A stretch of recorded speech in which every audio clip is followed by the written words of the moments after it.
Тэгэхээр одоо энэ зурган дээр хоёр төрлийн сэтгэлгээг харьцуулж харуулсан байна. Эхний зүүн гар талд байгаа нь бол илүү зогсонх сэтгэлгээтэй. Зогсонх сэтгэлгээтэй хүний энэ саяны одоо бодлоос нь ахуулаад сэтгэлгээнээс нь ахуулаад ажил амьдрал дээр нь бий болж байгаа те тэр янз бүрийн үр дүнгууд хүртэл арай тэр тод хараар дуусж байгаа энэ баруун талд байгаа нь бол өсөлтийн сэтгэлгээтэй хүний жишээлх юм бол энэ процесс нь байгаа хгүй амьдралын баг өдөр тутмынх нь одоо процессыг нь зураглаад гаргаад ирсэн байна л да тий. За тэгсэн яв гэж хардаг гэсэн чинь зогсон сэтгэлгээний хүний хувьд бол ерөөсөө одоо хүний юу гэдгийг байглаас өгөгдсөн чадамж нь гэх юм уу да тий энэ тархины чадамж нь бол ерөөсөө л тогтцсон байдгаа гэж үздэг гинэ. Ерөөсөө л нэг тийм тодорхой хэмжээ хязгаартай байдаг тий. Intelligence is static буюу янз бүрийн хүнд одоо янз бүрийн байдлаар өгөгдсөн тэр юунууд нь одоо потенциалууд нь бол ерөөсөө л ингээл тогтцсон байдаг гэж үздэг гэж байна. Гэтэл нөгөө талдаа бол энэ өсөлтийн сэтгэлгээтэй хүний хувьд бол за ингээд энэ өөрийнхөө тархины чадамжийг энэ потенциалыг бол хөгжүүлэх боломжтой гэж итгэдэг гинэ. Потенциалаа нэмэгдүүлээд ингээ хөгжүүлээд явах боломжтой гэж. За энэ хоёр өөр бодлоос ахуулаад ингээл нөгөө хүний чинь одоо юу гэдгийг өөрийнх нь ажил амьдралын те бий болж байгаа ажил амьдрал дээр нь гарч ирж байгаа үр дүн процесс нь ингээд өөр болоод явчихдаг гэж байна те. За одоо жишээлх юм бол зүүн талд байгаа тэр зогсонх сэтгэлгээтэй хүний хувьд бол за ерөөсөө надад ингээл би ерөөсөө л ингээл төрсэн юм байна ч юм уу эсвэл бол эргэн тойрных нь чи угаасаа л ийм маргал чи ямар тэнийг ингэдэг ч юм уу те эсвэл өө чиний потенциал чи нэг ийм л юм байна да гэл ингээл янз бүрийн байдлаар хэлээд нөгөө хүний чинь тийм ихтгэл үнэмшилтэй болгоцсон ч юм уу те тэр нь болохоор илүү яадаг гэж байна илүү жаахан тийм одоо өөрийгөө ухаантай болж харагдуулах гэж хүсдэг гинэ. Одоо ухаантай болж харагдуулах гэж хүсдэг. Тийм болохоор янз бүрийн байдлаар одоо хамгийн ихний түвшинд бол чаленж буюу ингээд сорилтууд гэж байгаа байхгүй юу? Сорилтоос аль болохоор зайлс хийдэг гинэ.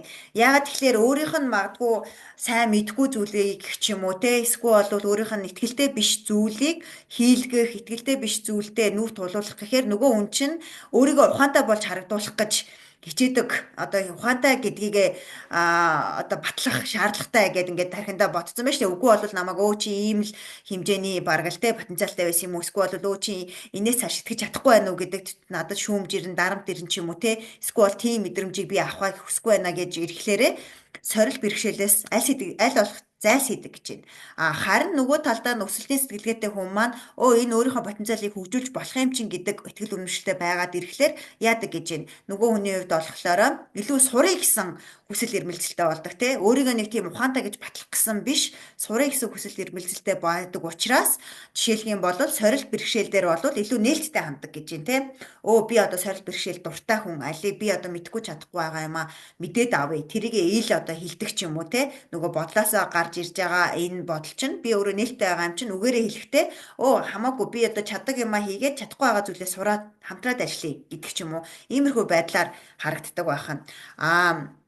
Хоёр дахь нь болохоор за эхний төвшин бол чаленж буюу сорилтууд гэж байгаа бол obstacle нь илүү бэрхшээл гэж байгаа байхгүй юу. За бэрхшээл рүү болоод ирэхлээрээ нөгөө зогсон сэтгэлгээтэй хүн маань илүү тийм хамгаалах өөрийгөө нэг тийм хамгаалах гад те илүү нэг тийм одоо өөрийгөө янз бүрийн тийм бэрхшээлтэй тулгархаар нь за боли би ингэж зовж яхаар яшиг зүгээр чаддаг юм а хийгээл мөрөөрөө явчих гээл нэг тийм үг байдаг штэ. Тэгээд орхичд юм байна л да ихэвчлэн зүхтаачдаг.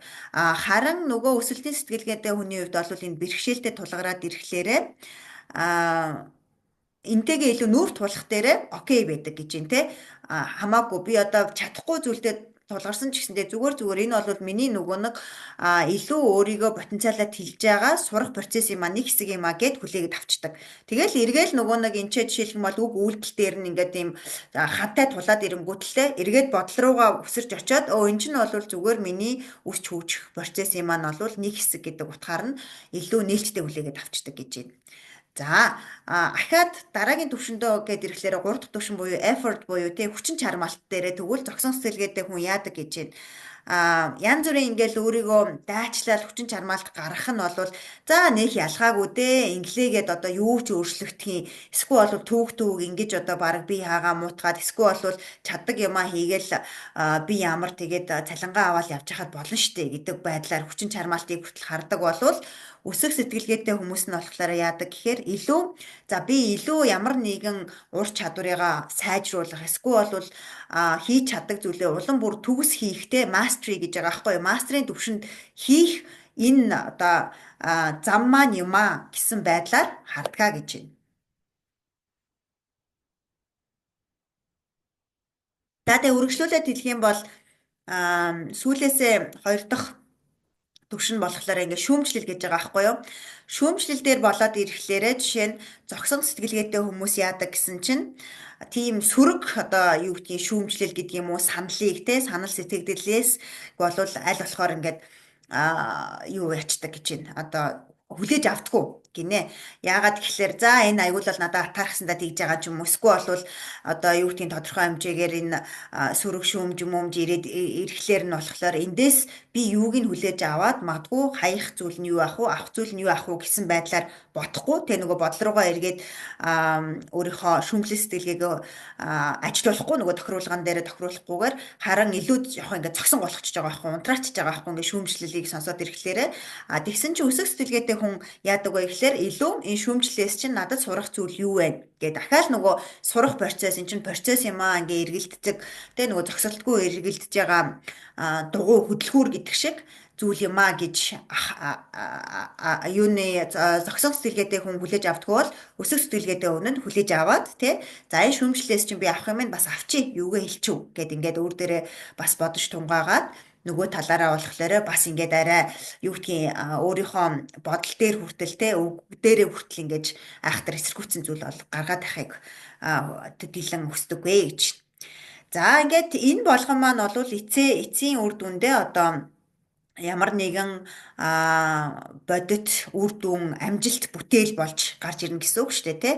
Тэгэхээр тэр одоо бусдын амжилтанд тий бусдын үр дүнд болохоор зогсон сэтгэлгээтэй хүмүүс яадаг гэхээр илүү жоохон тийм одоо юу гэдгийг болгоомжлох тий бусдын амжилттай байгааг хараад ирэхлээрээ илүү одоо энэ яахлаараа юм болчдөг үлээ ч юм уу эсвэл энэ хизээ юм болцсон ингээл нэг хүмүүс зарим нэг тэгдэг хүмүүс байдаг штэ тэр тал руугаа хүлээж авдаг гинэ магадгүй та хэд маань ч гэсэндээ санаатаа санамсаргүйгээр одоо энэ зогсон сэтгэлгээний тийм процесстэй миний тайлбартай магадгүй тохирж байгаа зүйл байх юм бол өөр дээрээ бас ажиглалт хийгээд за тэгвэл яаж зүүн гар талаасаа баруун гар тал руугаа буюу өсөх сэтгэлгээ рүүгээ энэ өсөх сэтгэлгээтэй хүний одоо ажил амьдралынх нь өсөлтийн гой процесс руу оруулах вэ гэдэг дээрээ бас санаа оноо аваад яваарай гэж та хэдтэй зах гээд байгаа. Тэгэхээр баруун талын буюу энэ өсөх сэтгэлгээтэй хүмүүс нь яадаг гэсэн чинь бусдын амжилтыг хараад ирэхлээрээ тэндээс ингээ урам зориг аваад те нэг талаараа нөгөө талаараа эндээс би юу сурч болох вэ? Энэ хүн ингэж чадаад байна. Эсвэл бол энэ хүн маань урд нь байсан өөрийнхөө одоо нөхцөл байдлаас ингэж илүү өсөж дэвжээ сайжраад яваад байна. Эндээс нь болохоор би юу сурч болох вэ гэдэг байдлаар бас нөгөө сурах гэдэг энэ зогсолтгүй процессынхаа нэг хэсэг болгоод авдаг байх нэ. За тэгээ энэ болгоныг дүгнээд хэлэхлээр зогсон сэтгэлгээний хувьд хүн бол ерөнхийдөө өөрийнхөө ингээд нөгөө бүрэн чадамжтай потенциалаа болвол бүрэн ашиглаж чадахгүйгээр ер нь тийм одоо эрт жишээлх юм бол за миний потенциал энэ л юм байна гэсэн дүгнэлтийг хийчих гээд байдаг. Тэгээл ерөөсөө л энүүгээрээ л одоо тэр дүгнэлтийнхаа дагуу гэх юм тэр ихтгэл үнэмшлийнхаа дагуу л ингээд нэг амьдрал нэгэв л яваад байна гэж юм. Эсвэл магадгүй бүр ингээд уруутах тийм эрсдэлтэй байдаг бол өсөх сэтгэлгээтэй хүний хувьд бол нөгөө өсөлтийн сэтгэлгээнээсээ ахуулаад гарч ирж байгаа тэр үг үйлдэлтэй нь болохоор ямар үр дүнд хөтэлдэг вэ гэхээр байнгын ингээл ерөөсөө өмнөх одоо амьдралаа өмнөх жилээсээ магадгүй өмнөх ажилласаа гэдэг ч юм уу те өмнө байснаасаа өөрийнх нь амьдрал нь ингээд багч гисэндээ байнгын л тогтмол өсөж дэвжээл яваад идэг гэсэн энэ үр дүнд л хөтэлдэг байх нэ. За тэгээд та хэдтэй бол би энэ одоо схемийг татаж аваад ирсэн. Та хэд маань бас зургийг аваад өөртөө бас үе үе сануулад явж байвал зүгээр. Тэгээд хамгийн гол нь хүн өөртөө ингээд өдөр болгондоо 5 минут ч гэсэндээ те одоо өдрийнхөө төгсгөл за өнөөдрийн маань ажил амьдрал дээр юу надад сайхан санагдаад би тэндээсээ жишээлх юм бол өөртөө ямар одоо өсөлтийг мэдрүү эргэн тойрныхоо хамт ажиллаж байгаа хамт олондоо нөгөө талаасаа гэр бүлийнхэндээ найс нөхдөдөө би бас өсөж дэвжихт нь яаж хувь нэмрээ оруулав гэдэг дээрээ бодоод за эндээсээ би энийгээ илүү сайжруулад бас энийгээ хадгалаад байхад зүгээр юм байна. Эсвэл бол за ингэсэн дээрээ жоохон дүгнэлт хийгээд дараагийн удаа бас нэг ингээд үзье та гэсэн байдлаар те хүн болгонд миний нэг одоо өөртөө юу гэдгийг энэ олон жил цөглөх үйлчлэгээ хийгээд явж байгаагийн хувьд нэг гаргаж ирсэн дүгнэлт болвол одоо хүн бүр байгууллага бүрт өсөж дэвжих орон зай байнга байдаг, тогтмол байдаг тий. Үнийгээ олвол ерөөсөө ингээд хэвийн гэж үзээд явж агаарэ гэж ингээд зах гэсэн юм аа.